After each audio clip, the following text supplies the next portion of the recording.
কাৰণে যথেষ্ট কৰি আছো। এইকেইদিনো মই খা খবৰ ল'ম। অহাকালিও গহপুৰলৈকে যাম। খহনীয়া য'ত হৈছে আমি পূৰ্ণ গতিত কাম কৰিছো। আমি এইকেইদিন পাৰ্মানেণ্ট কাম নকৰোঁ।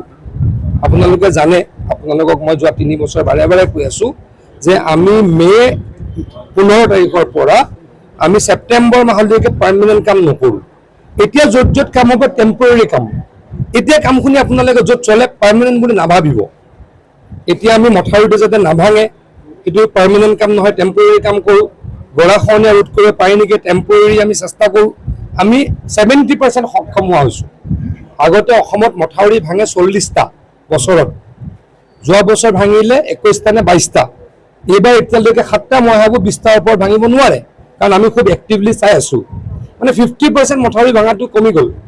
কাৰণ এইকেইদিন আমি পাৰ্কো পইণ্ট যোগান ধৰোঁ, জিঅ' বেগ যোগান ধৰোঁ, আৰু ডিপাৰ্টমেণ্টটো যিমান পাৰোঁ সষ্টমকৈ ৰাখোঁ। গতিকে কৰিবলৈ চেষ্টা কৰিছোঁ। সকলোখিনি আমাৰ হাতত নাথাকে, প্ৰকৃতিৰ হাতত থাকে।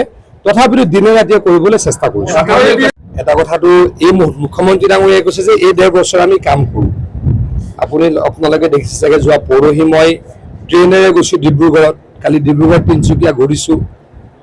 বহুখিনি সময় জাহাজ নাৱত ঘূৰিছোঁ, মেচিন নাৱত বা জাহাজত।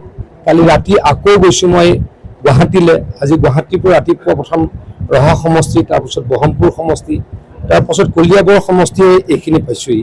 গতিকে অলপ আমি আৰু ৰাইজৰ কাম কৰোঁ, অসমৰ কাৰণে কাম কৰোঁ। তাৰপিছত ৰাজনীতি কৰাটো সময় আছেই।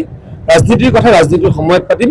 এইখিনি সময় বানপানীৰ সময়, মই নিজকে অত্যন্ত ব্যস্ত ৰাখিছোঁ বানপানীৰ লগত। গতিকে ৰাজনৈতিক কথা এইকেইদিন মই কোৱা নাই। বৰাক ভেলীত 7টা মথাউৰি ছিঙিছে। ব্ৰহ্মপুত্ৰ ভেলীত এতিয়ালৈকে ক'তো ছিগা নাই। কিন্তু এটা ভাল খবৰ, 7টাই আমি এতিয়া ফিল্ড আপ কৰিলোঁ। আপোনালোকে খবৰ ল'ব পাৰে, আমি বানপানী হৈ যোৱাৰ 1 সপ্তাহৰ ভিতৰত এই ব্ৰিজসমূহ মাৰি দিলোঁ। গতিকে এইখিনি কথা আমাৰ কাৰণে ভাল খবৰ। বহুদিনীয়া নগাঁৱৰ ৰাইজৰ, কলিয়াবৰ ৰাইজৰ সপোন এটা আছিল, কলংখন বোৱাব লাগে। আজি মই আৰু কেশৱ মহন্ত ডাঙৰীয়াই সেইখনো চালোঁ। অহা সপ্তাহৰ পৰা হয়তো ভগৱানৰ আশীৰ্বাদত আমাৰ কলংখনো বোৱতী নদীলৈকে ৰূপান্তৰিত হ'ব। মথাউৰি কিছু এক্টিভ আছে, কাৰণ অসমত 60 চনত, 70 চনত, 80 চনতো মথাউৰি বনাইছিল। গতিকে উইক মথাউৰি ডেফিনেটলি থাকিব। কিন্তু আমি আগতকৈ বহুত ভালদৰে কাম কৰিছোঁ। এটা কথা আমি আপোনালোকক জনাব খোজোঁ যে অসমত এতিয়া 264 পৰা 300 কিলোমিটাৰ, মানে আমাৰ ইঞ্জিনিয়াৰসকলে প্ৰথমে কৈছিল যে 264 কিলোমিটাৰ আৰু মথাউৰি মাৰিলেই অসমত মথাউৰি মৰা চেছ হ'ব। আৰু অলপ এতিয়া কৈছে যে আৰু 20-30-40 কিলোমিটাৰ বেছি হ'ব পাৰে। মানে ধৰি ললোঁ 300 কিলোমিটাৰ মথাউৰি নথকা জাগা আছে। সেইখিনিৰ কাৰণে মুখ্যমন্ত্ৰী ডাঙৰীয়াই আধা বনাবলৈ আমাক ধনৰ আবণ্টন এইবাৰ দিয়ে দিলে। মানে অসমত আৰু 150 কিলোমিটাৰ মথাউৰি নথকা নদী মথাউৰিবিহীন হৈ থাকিব। অহা বছৰৰ পৰা সেইখিনিও আমি মাৰিম। এইটো হিমন্ত বিশ্ব শৰ্মা ডাঙৰীয়াৰ চৰকাৰৰ এটা ডাঙৰ সাফল্য হ'ব যে হিমন্ত বিশ্ব শৰ্মা ডাঙৰীয়াৰ দিনত অসমত আনএম্বেংকমেণ্ট পৰ্চন বা মথাউৰি নথকা নদী প্ৰায় নাইকিয়া হ'ব। কৈছোঁ যে সমিল মিলৰে কৰিব লাগে।